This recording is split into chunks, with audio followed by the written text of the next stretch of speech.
On poursuit cette édition spéciale de RDI Économie qui est consacrée vraiment à répondre à vos questions avec l'avocate Marianne Plamondon et le fiscaliste Luc Godbout. On y va tout de suite avec une autre question.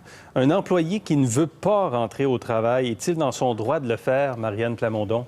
Mais ça a été la question toute la semaine. La simple peur n'est pas suffisante pour ne pas se présenter au travail. La santé publique a décidé de maintenir les milieux de travail, de maintenir les opérations des employeurs. Donc, dans ce cadre-là, à moins d'avoir une raison justifiée, donc où on a un risque imminent pour sa santé et sécurité, avec évidemment des éléments concernant sa santé qui fait en sorte qu'on est à risque si on se présente dans le milieu de travail, on doit se présenter au travail. C'est important quand même que notre économie continue à marcher. Et si les employeurs continuent à opérer, il faut que les employés se présentent. Je sais que plusieurs employeurs ont été pris avec des gros taux d'absentéisme cette semaine parce que les gens ne se présentaient pas. Le gouvernement dit faites du télétravail. Oui, mais en même temps, certaines usines, toutes les usines de production, c'est pas possible. Il faut être sur la ligne de production. OK. Bien, peut-être que la prochaine situation peut s'appliquer ici. Je travaille dans un centre d'appel pour la RAMQ, l'assurance maladie. Je suis très inquiète. Nous sommes tous assis près un de l'autre, séparés par des paravents. Que doit faire mon employeur? Bien, l'obligation de l'employeur, c'est de s'assurer de la santé et sécurité au travail de ses employés. Et les employeurs qui, encore à ce jour, n'ont pas pris de mesures préventives pour s'assurer qu'il n'y ait pas de propagation du virus au sein de l'organisation, bien là, ils commencent à être pas mal en retard, là. Il faut qu'il y ait des mesures où on oblige le lavage des mains, on oblige de désinfecter le milieu de travail de façon fréquente, on assure que les gens soient à une distance de 2 mètres, même sur les lignes de production, on essaie de réorganiser le travail pour respecter ces mesures-là. Et évidemment, un employeur qui ne le fait pas va s'exposer à des plaintes des employés auprès de la CNESST. Je suis étudiante et mère de 2 enfants, 2 et 7 ans. J'ai des prêts et bourses et je travaille pendant mes cours pour joindre les deux bouts. Maintenant que les garderies sont fermées, est-ce que je suis éligible pour les 2 autres plans pour aider les familles, sachant que je ne suis pas éligible pour le chômage? Le Godbout.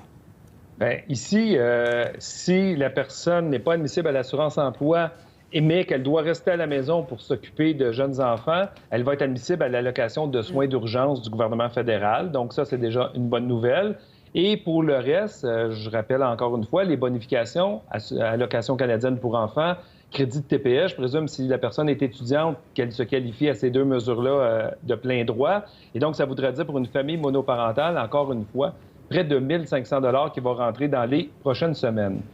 Puisqu'on parle des étudiants, ça ne s'applique sans doute pas à elle directement puisqu'elle est encore sur les bancs d'école, mais le gouvernement fédéral et le gouvernement du Québec ont fait des annonces concernant les prêts étudiants. Du côté de Ottawa, on a dit qu'on suspendait les intérêts payables sur les prêts étudiants. Et du côté de Québec, on est allé plus loin, on a dit qu'on suspendait les remboursements sur les prêts étudiants. Alors, voilà deux bonnes nouvelles pour les étudiants en général. C'est confirmé, Luc, les remboursements suspendus au Québec? Ça a été annoncé à la fin d'aujourd'hui. Oui. Je l'ai raté, celle-là. Donc, les remboursements de prêts étudiants suspendus pendant quoi? 6 mois au Québec? J'ai malheureusement pas noté le temps, mais j'ai noté que ça avait été annoncé aujourd'hui. Donc, oui, ça doit être pour les 6 prochains mois. Mais sinon, pour quelque temps, du côté de Québec, il n'y a plus de remboursement. Et on va reprendre. On va reprendre plus tard. Ça veut dire avec le même niveau d'endettement. C'est le gouvernement du Québec qui va payer les intérêts pendant la période où il n'y a pas de remboursement. Les travailleurs de l'hôtellerie seront-ils indemnisés, temps partiel aussi, Marianne Plamondon? De même façon que tous les autres travailleurs, là, donc si on est mis à pied, je sais que plusieurs hôtels procédaient à des mises à pied cette semaine compte tenu de l'absence d'occupation. Alors, ils vont pouvoir tomber sur l'assurance-emploi s'ils ont cumulé le 700 heures dans les 52 dernières semaines. Mais autrement, ils peuvent être éligibles aux autres programmes. On a vu l'allocation des soins d'urgence, etc. Là. Autre question, j'aimerais savoir s'il y a de quoi pour les personnes à faible revenu et qui ont un prêt personnel à payer. Luc Godbout. Il n'y a pas rien directement, mais il y a quand même quelque chose indirectement, dans la mesure où le gouvernement fédéral a pris entente avec les banques et en leur demandant d'être accommodantes.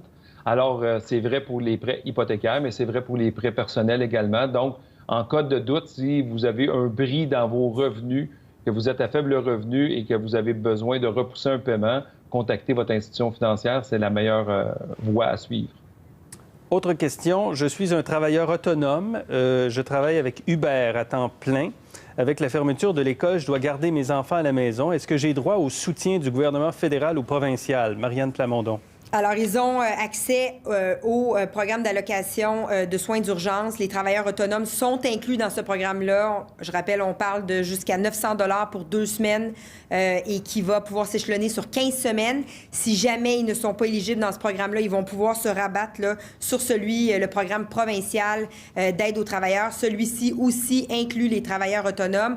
Rappelons également le report des obligations en matière d'acompte provisionnel pour les travailleurs autonomes jusqu'au 31 août 2020 qui va leur permettre aussi de souffler, là. Nous sommes de vrais petits entrepreneurs qui ont ouvert leur commerce avec leurs économies. Je me demandais de quelle façon concrètement cette mesure peut nous aider. Je pense qu'on parle de la mesure de M. Fitzgibbon là, qui a été annoncée hier, les prêts. Et comment procéder, Luc Godbout? Alors, si on parle de la mesure Fitzgibbon, ce qu'il faut bien comprendre, c'est le programme d'action concerté temporaire pour les entreprises. Le ministre Fitzgibbon l'a bien dit, on ne peut pas sauver l'ensemble des entreprises. C'est un fonds d'urgence pour aide aux liquidités des entreprises. Si l'entreprise allait bien avant les événements, donc c'est pas une entreprise qui était non rentable avant les événements, donc l'entreprise allait bien et que son problème de liquidité est causé par la crise du coronavirus, dans ce cas-là, elle pourra faire une demande.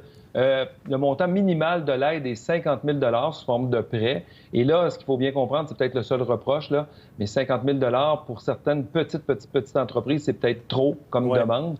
Alors là, c'est peut-être le seul reproche. Mais sinon, c'est l'idée, là, c'est d'aller chercher jusqu'à un minimum de 50 000 donc et plus. Le ministre Fitzgibbon a prévu 2,5 milliards dans ce contexte-là. Au besoin, ça sera sans doute plus si les entreprises ont besoin davantage de liquidité. Pour terminer, quelles sont les obligations des télétravailleurs qui sont nombreux, Marianne Plamondon? Alors, ils ont les mêmes obligations que s'ils étaient au travail. Ils ont une obligation de loyauté. Donc, c'est important pour les télétravailleurs d'être honnêtes avec leur employeur s'ils ne sont pas capables de faire leur tâche. Il faut se rappeler aussi qu'ils ont l'obligation de maintenir la confidentialité des données de l'employeur, même s'ils sont à la maison. Donc, soyez vigilants sur les papiers qui traînent sur le bureau. Également, assurer leur santé-sécurité au travail. Donc, s'assurer d'être dans un lieu sécuritaire. Mais chose certaine, les employeurs vont s'attendre à la même productivité, même si les gens sont à la maison. Et donc, les employés et les employeurs doivent se parler, communiquer leurs attentes mutuelles de façon à s'assurer que ça fonctionne correctement. Mais ce n'est pas simple de vérifier ça quand même. Bien, le mieux, c'est la communication et d'avoir... La meilleure façon, c'est d'évaluer par la performance sur des résultats, des objectifs fixés. Marianne Plamondon, c'était limpide. Luc Godbout également. Merci beaucoup. Merci d'avoir été avec nous ce soir. Plaisir. Ouais. Comment va-t-on se sortir de cette crise? Je vous propose une discussion avec Clément Gignac, l'économiste, et Vincent Delisle, le stratège, dans le cadre de Questions d'intérêt, notre balado économique sur l'application audio.